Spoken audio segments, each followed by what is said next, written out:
Hey y'all, it's Nicole at King Gap Creatives, and today we're going to be painting a pumpkin. Okay, so I realize that it's still August, but there's a little nip in the air, and I don't know about you, but I'm getting really excited for fall. So we haven't jumped the gun too much, but we're going to be taking this little wooden cutout pumpkin that I cut out with my laser, and we're going to paint it with some different patterns and colors and give it a little bit of personality and hopefully a lot of flair. So just stick around to see what's going to be going on with our little pumpkin. So the first thing I'm going to have to do is clean up this mess that I have made because I got in too big of a hurry trying to do two things at once. I've got my print heads cleaning for my sublimation printer, and I meant to paint this leaf, this desert cactus. I do not know why I painted the stem that color other than just getting in too big of a hurry. So now I'm just going to go back over. I'm going to go ahead and get the leaf done first, and then I'm going to see what I can do to fix what I have messed up. I really meant for the stem to be brown, and so I was going to use, I think it's called dark chocolate in the Deco Art Americana. So anyway, do y'all ever do that? I get distracted. I think I've got a major case of ADD, and it's like squirrel, and I just head off in one direction, and that is not even what I meant to do. So getting down the paint on the leaf, and then we're going to move on to seeing what can be done to fix the rest of it. Fortunately, the stem is a really dark color, and we can cover over that pretty easy, and hopefully it won't be like a major pain to fix this little area either. Can you see that where I splattered some over here too? Let's see what we can do.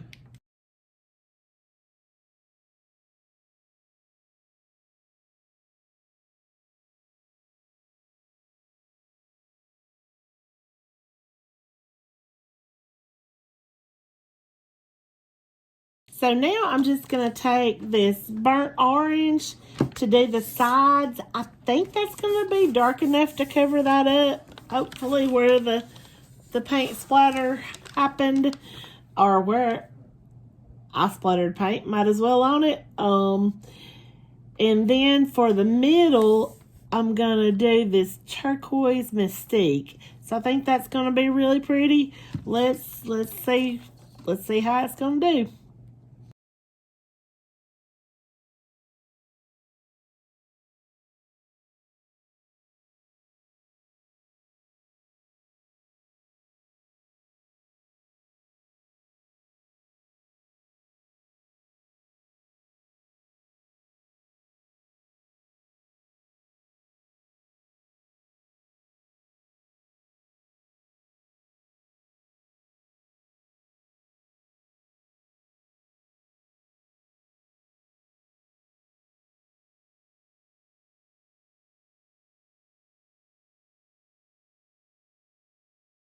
Okay, so here we are with the basic colors of the pumpkin. It's not quite dry yet, but I'll hit it with the dryer in a minute and get it good.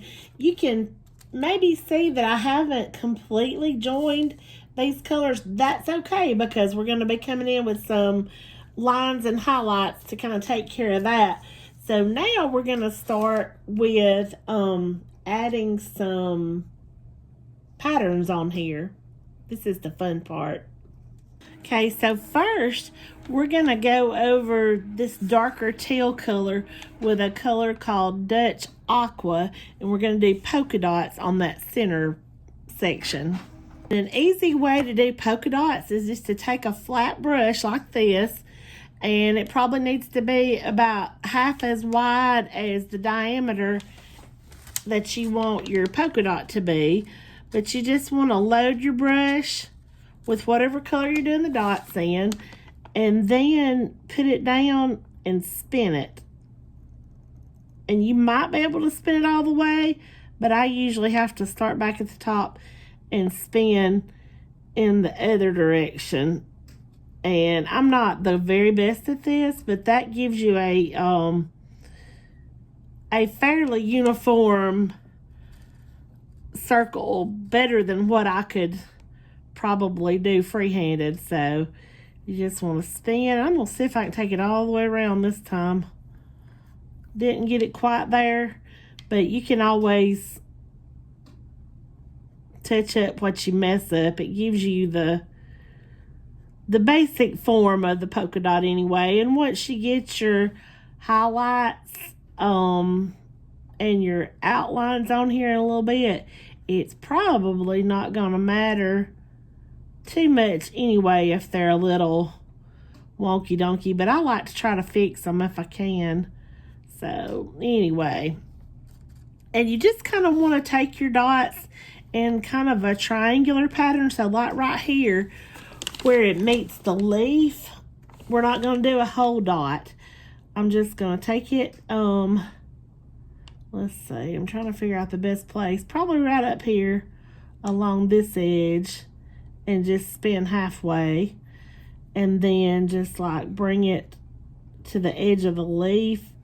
It should look like the leaf is covering up part of that polka dot. That's what we're going for. So then just continue on down, and you're kind of spacing them.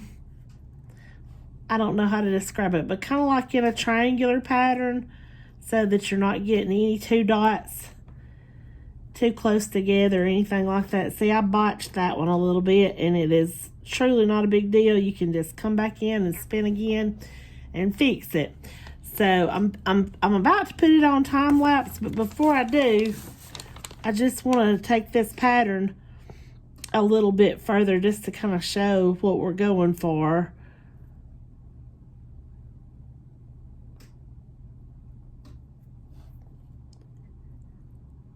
Do you ever catch yourself holding your breath when you're doing something?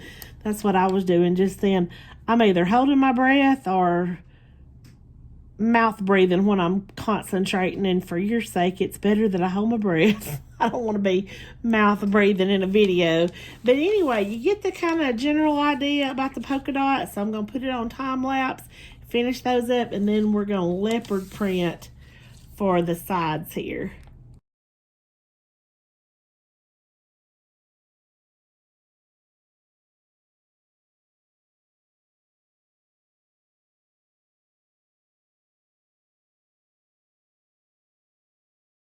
Okay, so now we have our polka dots.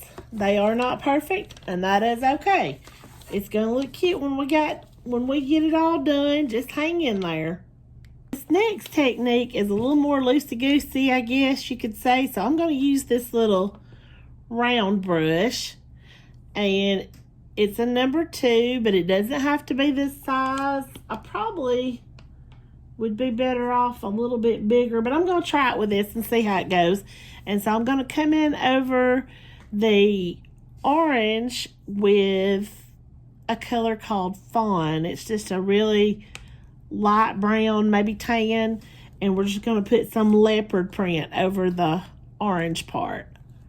And to do that, you just kind of, the spacing is the same with the polka dots, but this is, like I said, a little more loosey-goosey. You're just going to kind of dab it and maybe make a little semicircle that's not quite closed, and just make your little animal prints going in different directions so that it doesn't look too uniform, or I don't know what the word is that I'm looking for, too overdone. You want it to just kind of look kind of splotchy like it would in nature. You know, just take some places that are just little bitty spots like that, and we're just going to continue just kind of tapping it on there. And I don't know, we might even come back in with maybe a little glitter or something later. I don't know, this may be glitter worthy. Like I said, this brush could probably have been a little bit bigger. I think maybe I would like it better if the print was a little larger. But hey, we are headed in this direction now. So we'll just keep going with this and just see how it turns out. You can make it a little bigger just by dabbing a little more on one little area, but I don't know. There's nothing wrong with that small. I guess we'll just keep it like that.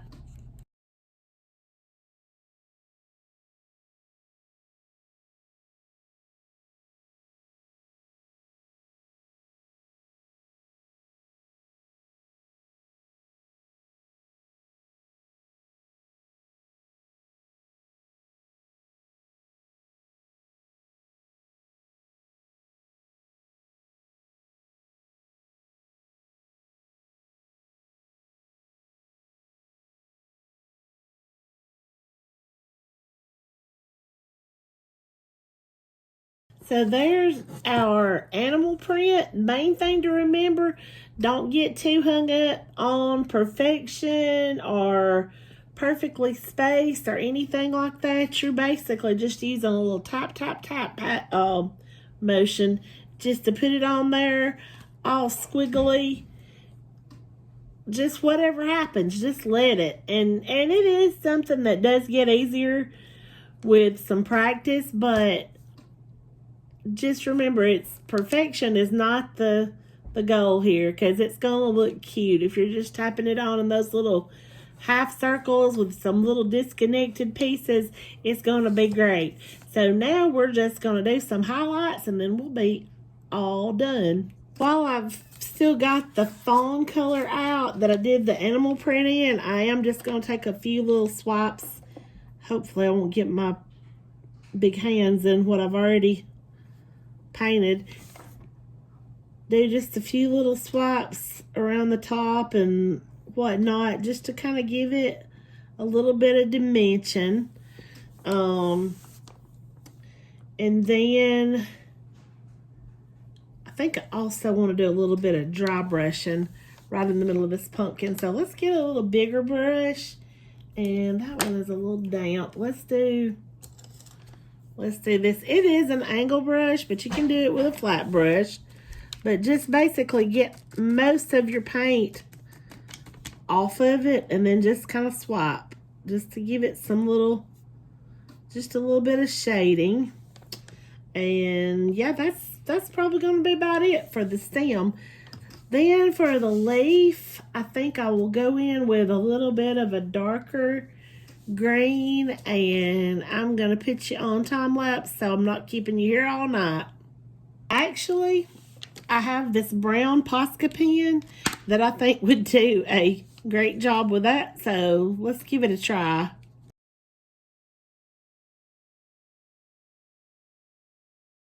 Alright, so the Posca pen could have been a little darker, but I think overall it did a decent job of bringing it all together.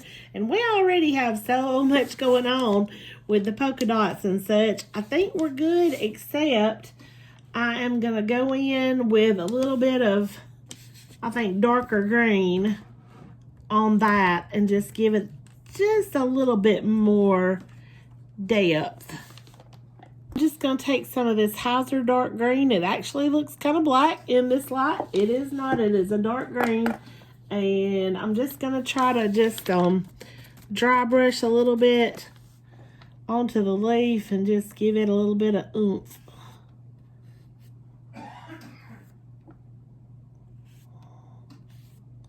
All right. I think that's going to get us, and maybe just some gold over the leopard print just for fun.